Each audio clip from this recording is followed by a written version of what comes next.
Good evening, friends. Thank you for coming for this special briefing by Secretary West, Shri Tanmay Lal, on the visit of the Prime Minister to Poland and Ukraine. Also on the dais, we have additional secretaries, Shri Charanjit Singh and Shri Arun Kumar Sahu. Mr. Singh looks after Ukraine in the Ministry of External Affairs, and Mr. Sahu looks after Poland. So we have two additional secretaries also on the dais. With that, may I request Secretary West to make his opening remarks. Sir, over to you. Thank you, Randhir, and good evening, all of you. I will first start with information about the visit to Poland, and then go on to the visit to Ukraine. Prime Minister Shri Narendra Modi will be undertaking an official visit to Poland this week on 21st and 22nd August at the invitation of Prime Minister His Excellency Donald Tusk. This is a landmark visit as Prime Minister of India is visiting Poland after 45 years. The visit takes place as we also mark the 70th anniversary of the establishment of our diplomatic relations between India and Poland. Prime Minister Modi had met Prime Minister Tusk on 4 occasions in the latter's earlier capacity as the President of the European Council. Prime Minister Modi had also held a telephone conversation with President His Excellency Andrzej Duda in 2022. Prime Minister Tusk had visited India in 2010. This upcoming visit builds upon a series of continuing high-level exchanges between India and Poland, which take place in various formats. During the first 4 months of this year alone, for example, there have been a couple of high-level interactions. Our External Affairs Minister and Foreign Minister Sikorski had met on the sidelines of the Munich Security Conference in February. And Poland's Secretary of State for Foreign Affairs, Władysław Bartoszewski, had visited India the same month.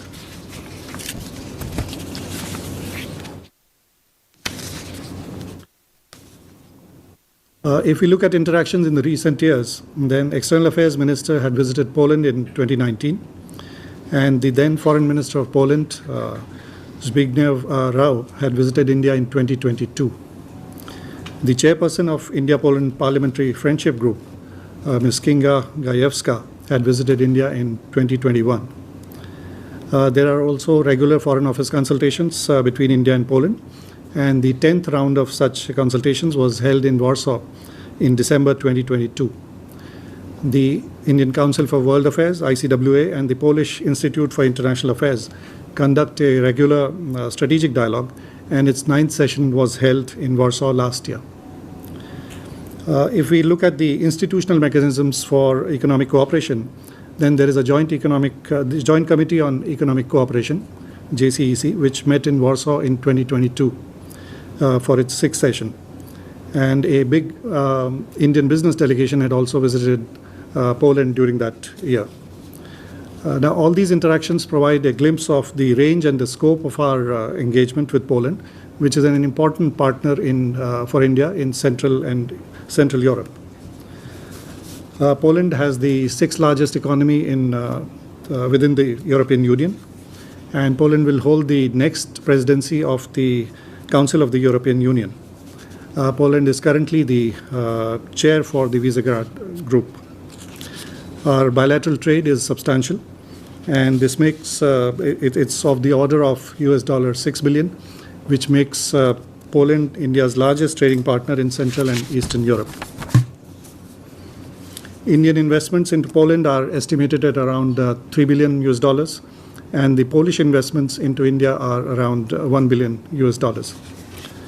A number of Indian companies have active business presence in Poland, and they are engaged in a range of sectors, from IT to pharmaceuticals to manufacturing to farm vehicles to electronics, steel, metals, and chemicals. Nearly 30 Polish companies have business presence in India, and some of them have manufacturing units, and these relate to, for example, hygiene and sanitary products, cosmetics, metal packaging, waste to energy, and mining. There are direct flights between India and Poland, which commenced in 2019, and this, in a way, is helping the economic and commercial linkages. There is a large Indian community in Poland, estimated at around 25,000. This includes around 5,000 students. You may recall that the government and people of Poland had offered valuable assistance during the Operation Ganga for the evacuation of Indian students from Ukraine. More than 4,000 Indian students were evacuated via Poland during 2022.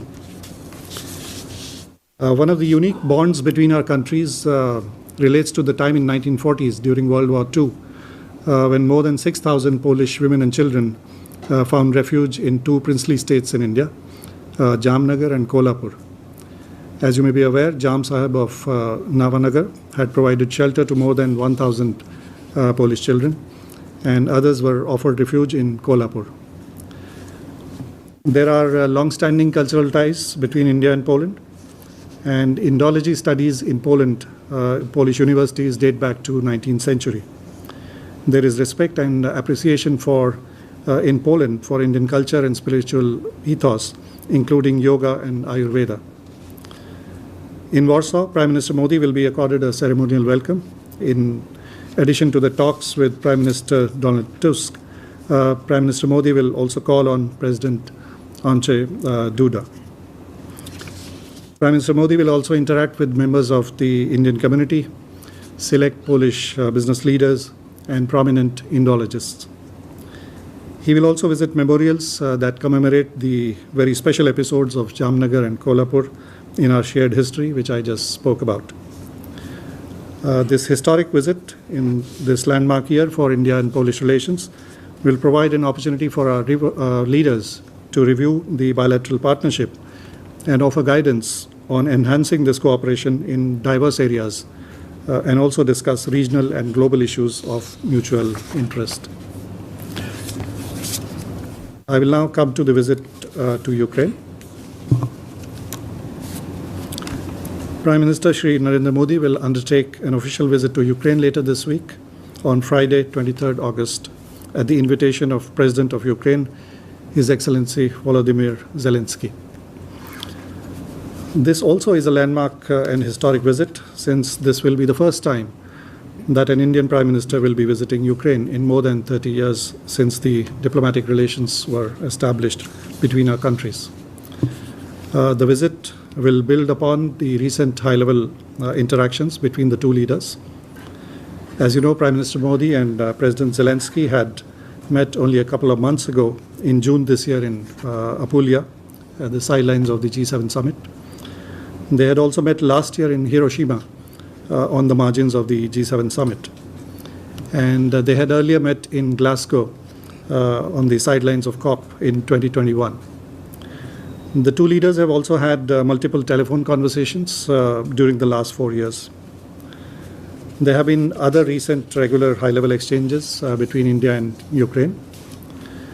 Less than 6 months ago, in March this year, the Foreign Minister of Ukraine, His Excellency Dmytro Kuleba, had visited India when he held discussions with our External Affairs Minister. Last July, we had Foreign Office consultations in Kiev. And in April last year, the then first Deputy Foreign Minister of Ukraine, Her Excellency Emin Japarova, had visited India. There have been other interactions as well in recent months. A Ukrainian business delegation had participated in the vibrant Gujarat Global Summit in January this year. A consular dialogue in virtual format was also held this year. The Joint Working Group on Science and Technology held its most recent meeting in June last year. The upcoming visit of Prime Minister Modi to Ukraine will provide an opportunity to hold discussions on the entire gamut of bilateral relations, ranging from economic and business linkages, agriculture, infrastructure, health and education, pharmaceuticals, defense, culture, and people-to-people ties. This landmark visit, of course, takes place against the backdrop of the ongoing conflict in Ukraine, which will also form part of discussions. As you are aware, India has consistently advocated for diplomacy and dialogue to reach a negotiated settlement. India had attended the Summit for Peace in Ukraine, hosted by Switzerland in June this year. You may recall that more than 18,000 Indian students who were studying in Ukraine were evacuated during 2022 under Operation Ganga with the help of Ukrainian and other authorities. India has provided several consignments of humanitarian assistance to Ukraine since March 2022. Financial assistance for reconstruction and refurbishment of a school, and also for training of teachers from 3 different schools, has also been provided. Further initiatives are also under consideration. At this stage, for obvious reasons, we are not in a position to discuss in detail the individual elements of the program of the visit, and we request your understanding on this. Information about these elements and the actual discussions between the leaders will be shared with you upon the conclusion of the visit. This is an important visit that is expected to catalyze our ties in a whole range of sectors. Thank you. So with that, we open the floor for questions.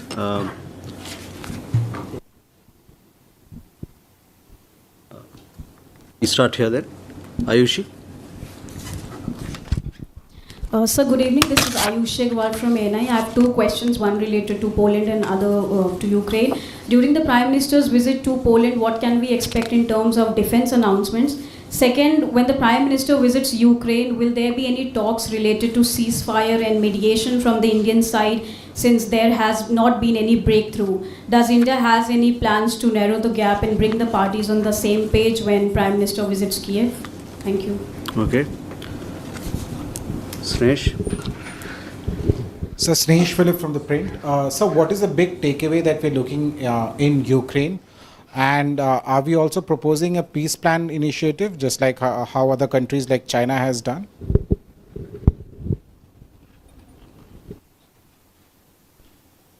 Pranay. Sir Pranay Upadhyay Amar Ujala से। प्रधानमंत्री जिस समय Ukraine जा रहे हैं, इस समय हालात और नाजुक हुए हैं। सुरक्षा के लिहाज से क्या हमने रशियन साइड को भी इन्फॉर्म किया है प्रधानमंत्री की इस यात्रा के बारे में?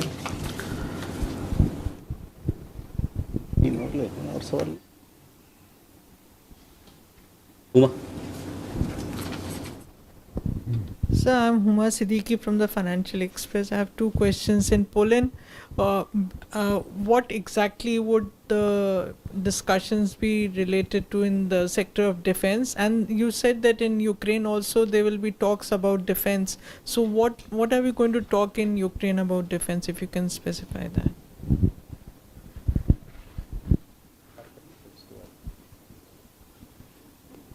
Okay, first we'll have these questions and then answers for these, and then we'll come back for more.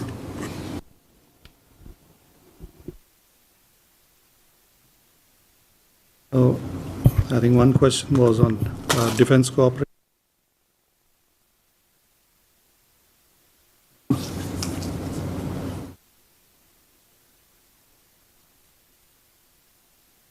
So on Poland, the defense cooperation, it goes back a long time. And we have an agreement on defense cooperation that was signed in 2003. And this provides for consultations in a joint working group format. India has recently reopened the defense wing at the embassy in Warsaw. And various opportunities for collaboration continue to be explored with Poland in the realm of defense cooperation. The next question was, you had another question about the Defense in Ukraine. sorry. Defense, what?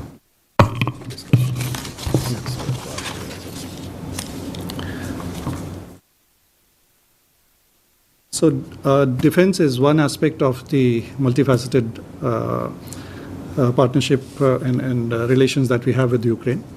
And this will also be part of discussions. So it is hoped, it is expected. But beyond that, at this stage, I think it will not be proper for me to comment on the specifics. There was a question on peace plan. On that, I would like to say that India has maintained a very clear and consistent position that diplomacy and dialogue can resolve this conflict, and which can lead to enduring peace. So dialogue is absolutely essential.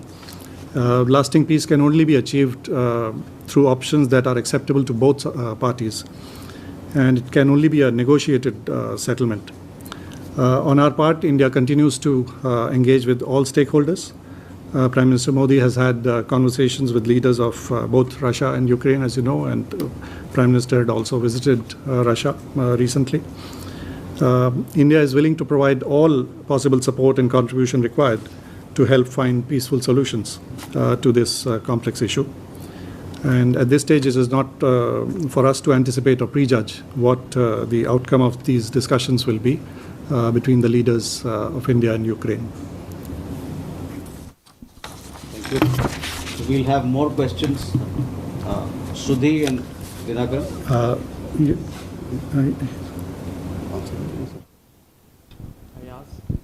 Sir Pranay आपका सवाल था You had asked about the... Whether Russia has been informed about that because of the escalations.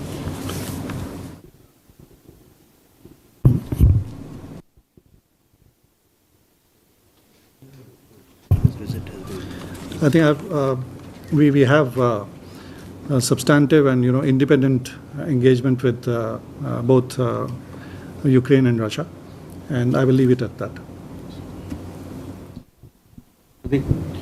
Sir, Shudhi Ranjan from Bloomberg here, sir. So just wanted a clarification.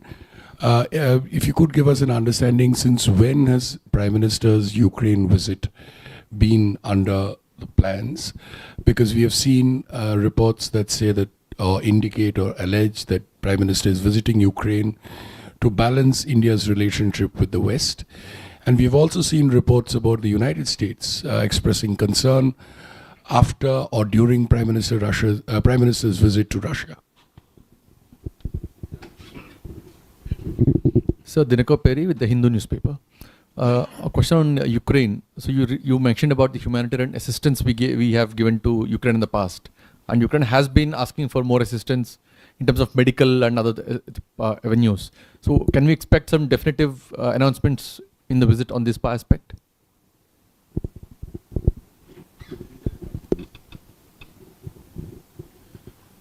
Sir, Times Now.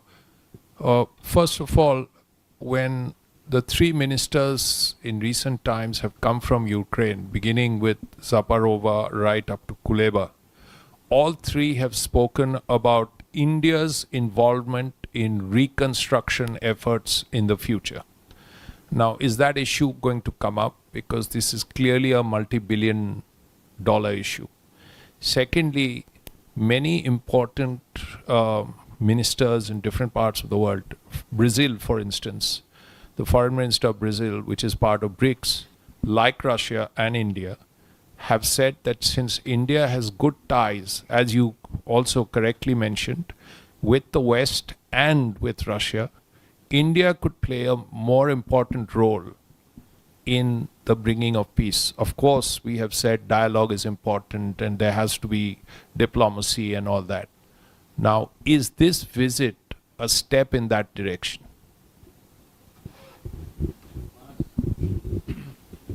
This is Manas from PTI. As you said, the visit is taking place at a time when we have seen renewed global efforts to diffuse the crisis in Ukraine. So what are the big focus of Prime Minister Modi's, as you described, landmark visit to Kyiv? Because there has been expectation that, in fact, India will play a significant role in addressing the conflict and to find some way out to find a solution. So is Prime Minister Modi going to focus on resolving the conflict? That is what the global community expects him to also focus on. Thank you. Sir, my name is Evgeny Pakhomov, TASS, Russian news agency. So my question is, what's the Indian position of Ukraine's attack on Russian Kursk region? And will this issue be discussed during the talks? Thank you.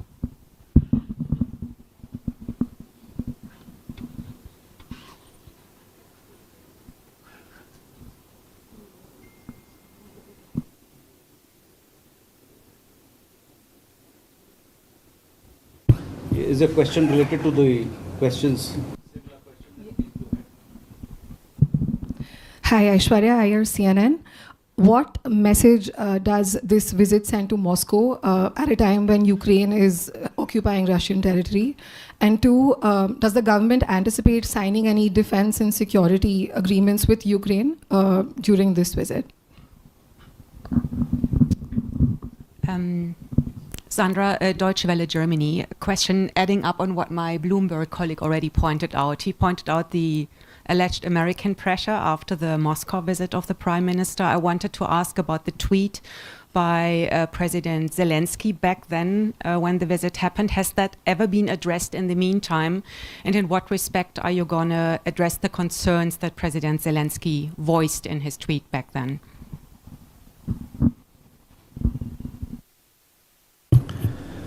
Well, I think several questions are regarding whether this is kind of a balance or, talking about pressure or signal, etc.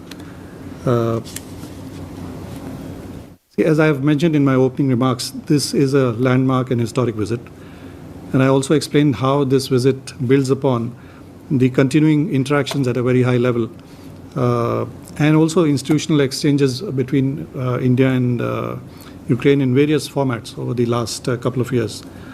And these, it's a very wide range of scope of issues that are being discussed, from consular to science and technology to business linkages. If you also look at, let's say, the bilateral trade pre-2020 between India and Ukraine, it was of the order of more than $3 billion. And there were large imports of sunflower oil, for example, from Poland. There was cooperation in heavy industry, in railways, in many other sectors, in defense. So this relationship has been continuous and long-standing. And India has, as I also mentioned earlier, substantive and independent ties with both Russia and Ukraine. And these partnerships, they stand on their own. Prime Minister had, I would like to say that this is not a zero-sum game. Prime Minister had also traveled to Russia. Many ideas were discussed. Prime Minister has also met President Zelensky on a couple of occasions in the last 1 year or so. And they will now be meeting again in Ukraine. So I would like to say that these are independent, broad ties, and of course the ongoing conflict will form part of the discussions. So we would not like to frame it in the way that some of you have framed this. There was a question about humanitarian assistance. I think 16 packages have so far been delivered, ranging from medicines to power generators, medical equipment, medicines. I think 135 tons of material has been supplied so far. And further, initiatives are being explored. And at this stage, I would not like to comment on what the actual outcome will be at this stage. We will come to know at the end of the visit. There was a question about Brazil and how... reconstruction, sir. There was a question about reconstruction. India, of course, has expressed that we are willing to provide all support and contribution that may be required, and not only to find the peaceful solutions, but also in the recovery process later. What was the other one?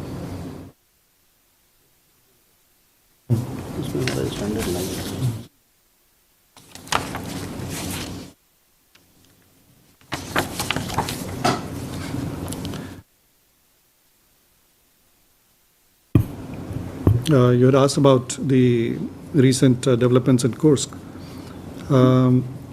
I can only say that the conflict is ongoing, and we believe that the resolution to this conflict can only come through dialogue and diplomacy. Prime Minister Modi has said, as you all know, that this is not the time for war, and solution cannot be found on the battlefield. This is a clear and consistent position that India has taken, and we believe that a vast majority of countries share this view.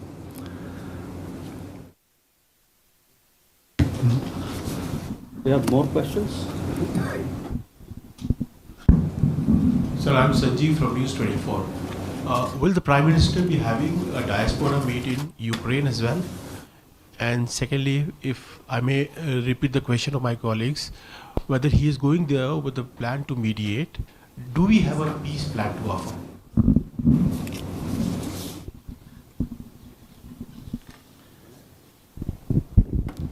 Sir Pranay Upadhyay, आपने कहा कि 18,000 भारतीय छात्रों को हमने operation Ganga के दौरान वहाँ से निकाला था सुरक्षित, लेकिन बहुत सारे छात्र वापस गए थे। कई भारतीय छात्र अभी भी वहाँ मेडिकल की पढ़ाई कर रहे हैं। उनके विषय को लेकर, उनके बहुत सारे मुद्दे हैं, उसको लेकर भी क्या प्रधानमंत्री के एजेंडा में कोई विषय है, चर्चा हम करेंगे कि उनकी सुरक्षा भी हो और जो एजुकेशन रिलेटेड उनके इश्यूज थे वो भी एड्रेस हो सकें?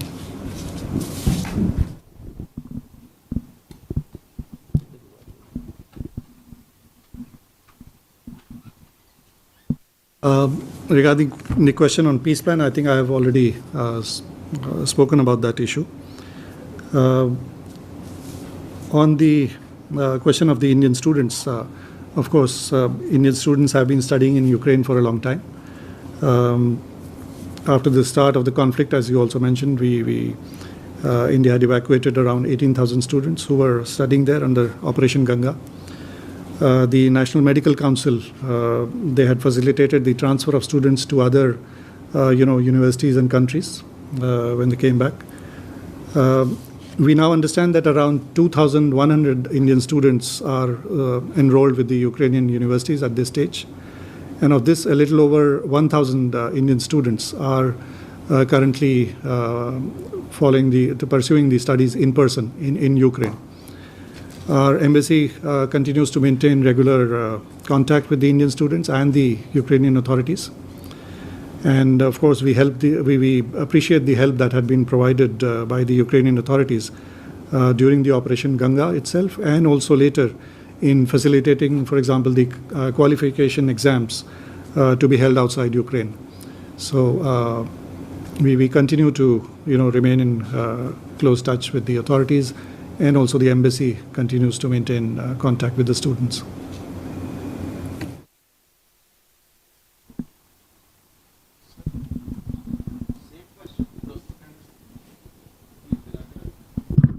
So if I can add one more question, Dinikar with the Hindu, sir. Last year, Ukrainian President Zelensky had proposed a 10-point peace formula. What is our take on that, and is that going to be part of the discussions now that the Prime Minister is actually visiting the country? Sir, I am Banna from Mathyam. How many students had written the exam outside Ukraine? You mentioned earlier.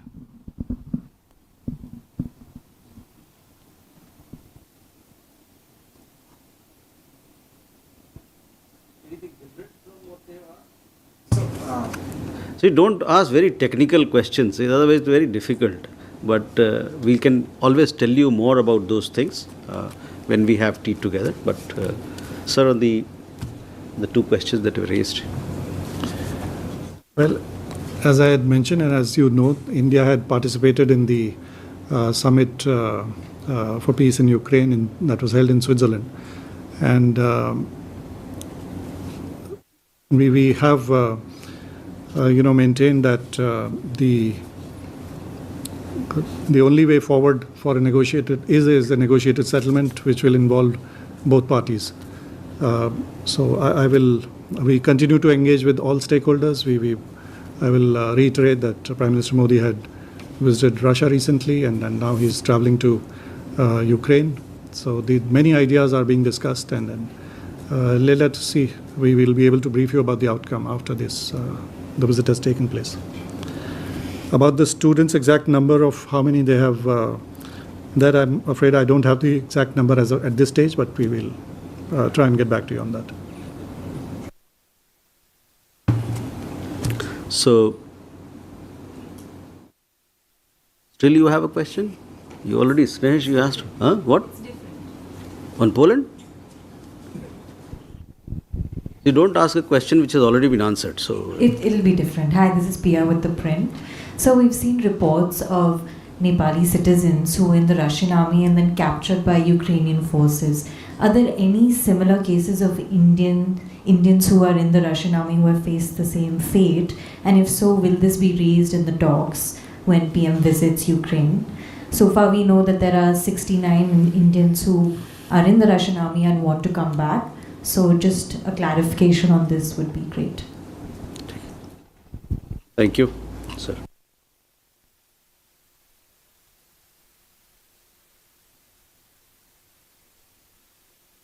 I think there has already been a discussion on this in the Parliament, so I would refer you to the statements made over there. I mean, that contains the details. With that, we come to the close of this press briefing, but please do keep in touch over social media, and several of you are also traveling to that part of the world. We'll have press briefings both in Poland and in Ukraine, and look forward to keeping you updated on the visits. Thank you.